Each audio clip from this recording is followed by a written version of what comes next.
สวัสดีค่ะทุกคน และนี่ก็คือรายการเที่ยวไปสไตล์พี่แพมนะคะ ใน EP ที่แล้วพี่แพมยังอยู่ที่เมืองออกซฟอร์ด แต่ในวันนี้พี่แพมก็วาร์ปเข้ามาที่กรุงลอนดอนค่ะ พาทุกคนไปชมสวนดอกไม้นานาพันธุ์ที่คิวการ์เดนส์ที่มีชื่อเสียงระดับโลก หากใครมาประเทศอังกฤษช่วงฤดูใบไม้ผลิแล้วไม่ได้มาชมดอกไม้ที่นี่ ก็ถือว่ามาไม่ถึงนะคะสวัสดีค่ะทุกคนและนี่ก็คือรายการเที่ยวไปสายพี่แพมนะคะในวันนี้อากาศดีมากค่ะจะเห็นได้ว่าพี่แพมใส่สบายๆนะคะในวันนี้อากาศประมาณ15องศาที่ประเทศอังกฤษในวันนี้พี่แพมมีโปรแกรมที่จะไปคิวการ์เด้นค่ะไปดูดอกไม้สวยๆแล้ววันนี้พี่แพมก็ไม่ได้ขับรถด้วยนั่งรถไฟน่าจะสักประมาณ2ชั่วโมงเลยค่ะตามพี่แพมไปดูกันนะคะ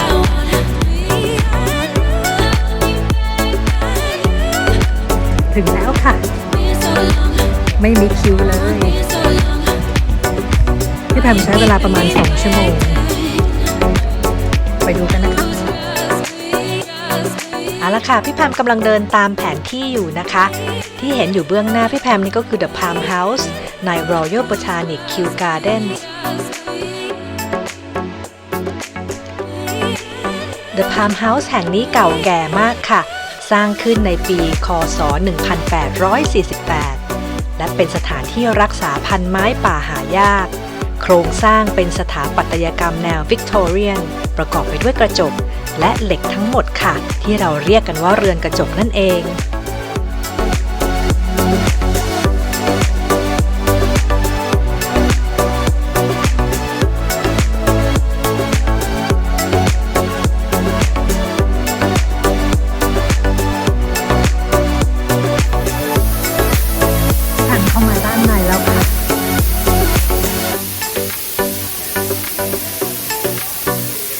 อากาศอุ่นมากเลยในนี้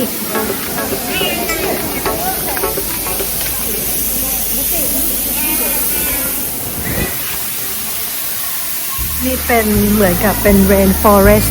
เล็กๆเลยนะคะเหมือนป่าร้อนชื้น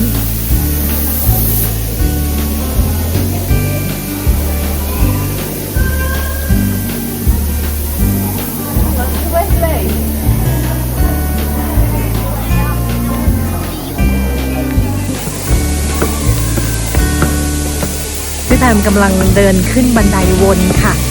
ไปชั้น2ของ Glass House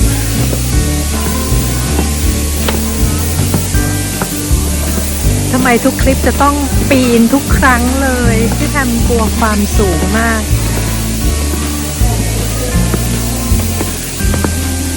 ถึงแล้วค่ะในวันนี้เวลาจำกัดมากค่ะพี่แพมต้องขออนุญาตเก็บภาพมาฝากแค่นี้นะคะแล้วต้องรีบออกไปชมสวนด้านนอกเพื่อเก็บภาพทุกมุมเพราะพื้นที่ใน Kew Gardens นี้มีถึง300 เอเคอร์กว่าจะเดินหมดก็คงปีหน้าละค่ะคนคงสงสัยแล้วใช่ไหมคะว่าเขาจะใช้บุคลากรกี่คนเพื่อที่จะดูแลสถานที่เหล่านี้คำตอบก็คือว่ากว่า 1,100 คนค่ะที่มีความรู้เชิงลึกในด้านการดูแลพืชพันธุ์ซึ่งอยู่ภายใต้การควบคุมของ Department of Environment ค่ะ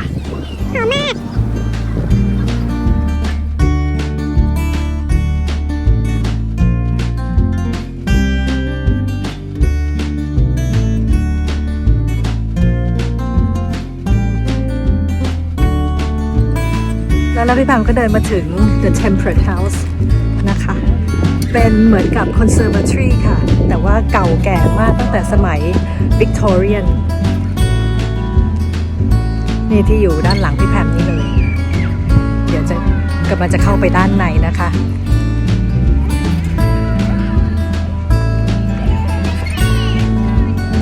เป็นเรือนกระจกค่ะที่มีต้นไม้ดอกไม้หน้าร้อนอยู่ด้านในแล้วก็อุณหภูมิเนี่ยเขาจะเก็บเอาไว้ที่ไม่ต่ำกว่า10องศาเซลเซียส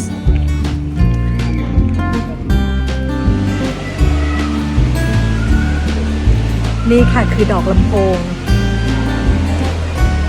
ท ที่บ้านพี่แพมที่เมืองไทยก็มีด้วย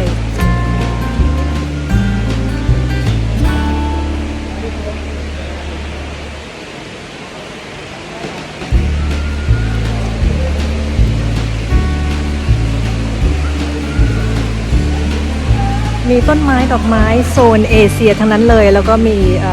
ของทางนิวซีแลนด์ด้วยนะคะแต่พี่แพมชอบglass house หลังนี้มากเพราะว่าเก่าแก่แล้วเขาก็รักษาไว้เป็นอย่างดีตั้งแต่สมัยวิกตอเรียนค่ะ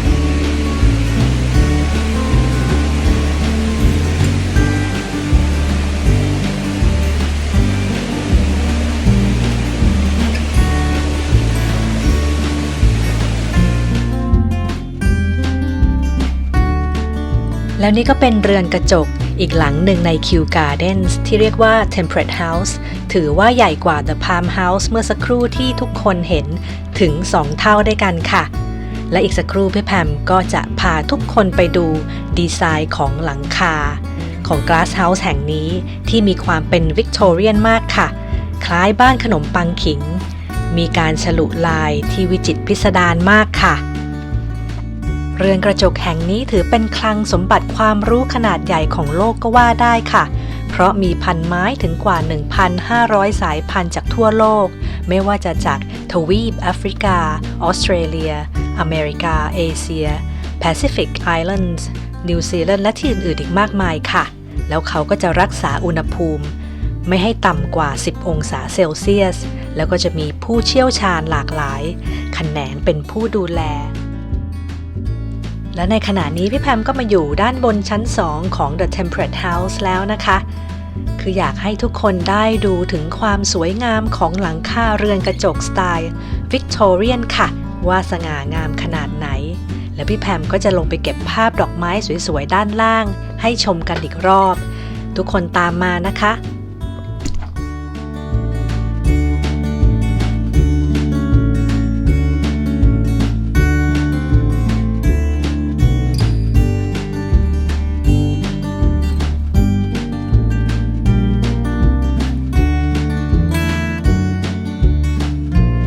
Bird Paradise ที่นี่คือเหมือนมากค่ะทุกคน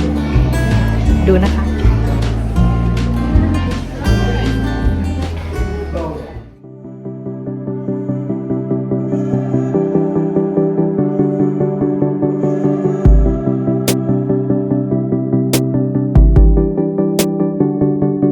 พี่แพมจะให้ทุกคนดูดอกมะลินะคะแต่ว่านี่คือดอกมะลิของทางทวีปแอฟริกาค่ะ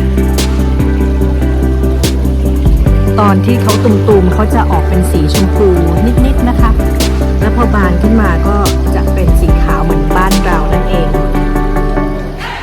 แล้วก็หอมค่ะแต่ว่าไม่ใช่หอมเย็นหอมแบบจะแรงๆหน่อยค่ะ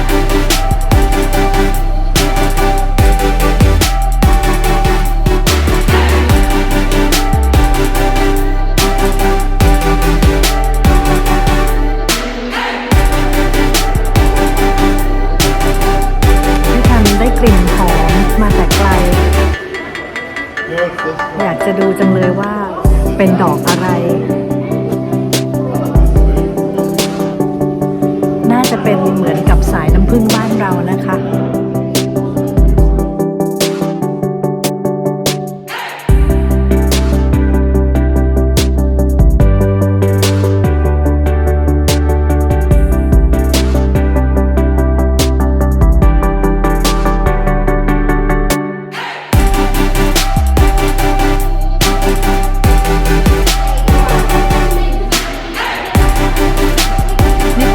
มะลิเลยแล้วค่ะ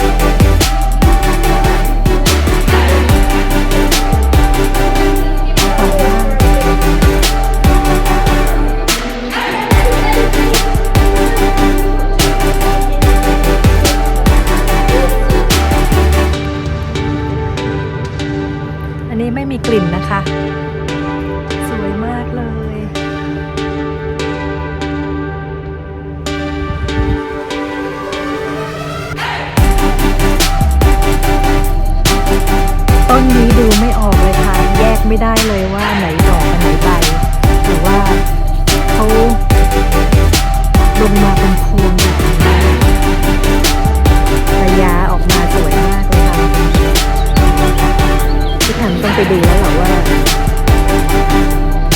เขาเป็นต้นไม้ชื่ออะไร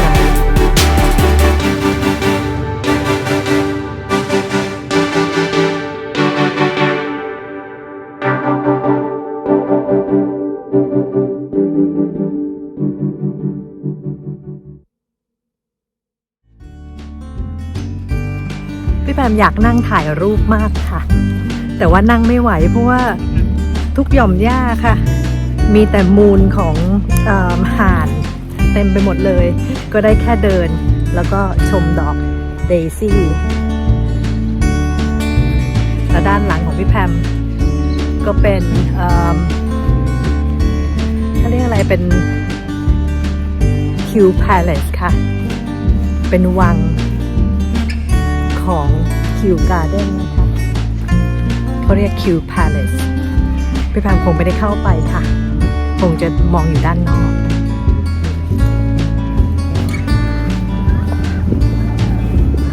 ตอนนี้พี่แพมกำลังจะพาทุกคนไปที่ Princess of Wales Glass House นะคะหรือ Conservatory ตามไปดูกันค่ะตอนนี้พี่แพมกำลังจะมุ่งหน้าไปที่ Princess of Wales Conservatory นะคะแต่ก็อดไม่ได้ที่จะเดินเข้ามาในอุโมงค์นี้ซึ่งเป็นต้นไม้ใหญ่ค่ะแล้วก็ไปเห็นโคนต้นรู้สึกว่าดูขลังจังเลยใหญ่มากดูสิคะก็คงจะต้องใช้เวลานับร้อยนับพันปีละค่ะกว่าจะได้ขนาดนี้สวยจริงๆค่ะเราไปกันต่อค่ะ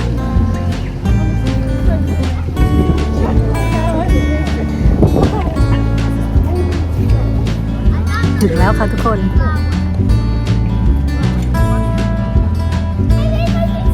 จะเห็นว่าตอนนี้มีเด็กเยอะแยะนะคะเพราะว่า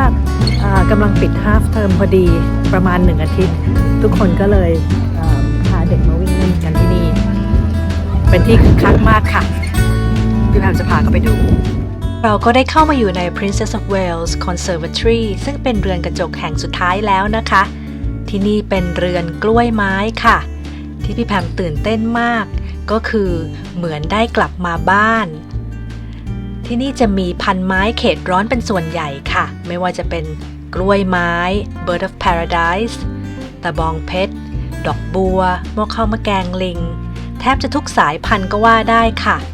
แล้วในเรือนกระจกแห่งนี้ก็ตลบอบอวลไปด้วยกลิ่นหอมของดอกไม้มากกว่าที่อื่นเพราะดอกไม้ในเขตร้อนก็จะมีกลิ่นหอมมากกว่าในเขตหนาวค่ะ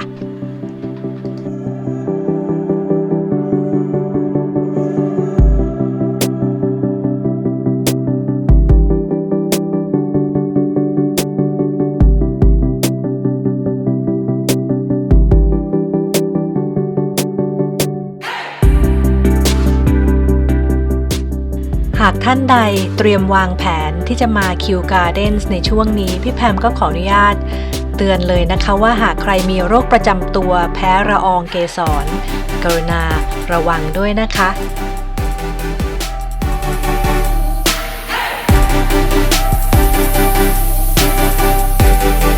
และขณะนี้พี่แพมก็มาถึงที่ด้านในของ Princess of Wales Conservatory แล้วนะคะมีต้นไม้เยอะแยะถึงบ้านค่ะที่ถึงเมืองไทยจริงๆเลยนานาพันธุ์จริงๆค่ะ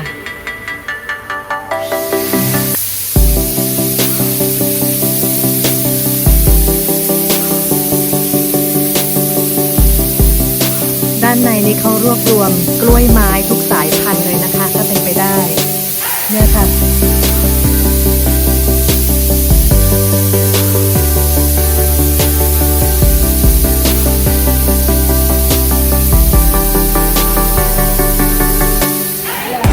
พี่แพมไม่เคยเห็นเลยดอกอะไรไม่ทราบแต่สวยมาก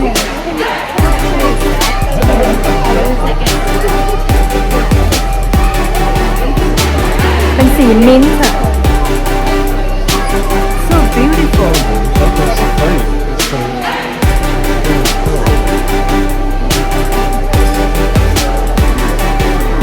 เหมือนดอกไม้ปลอม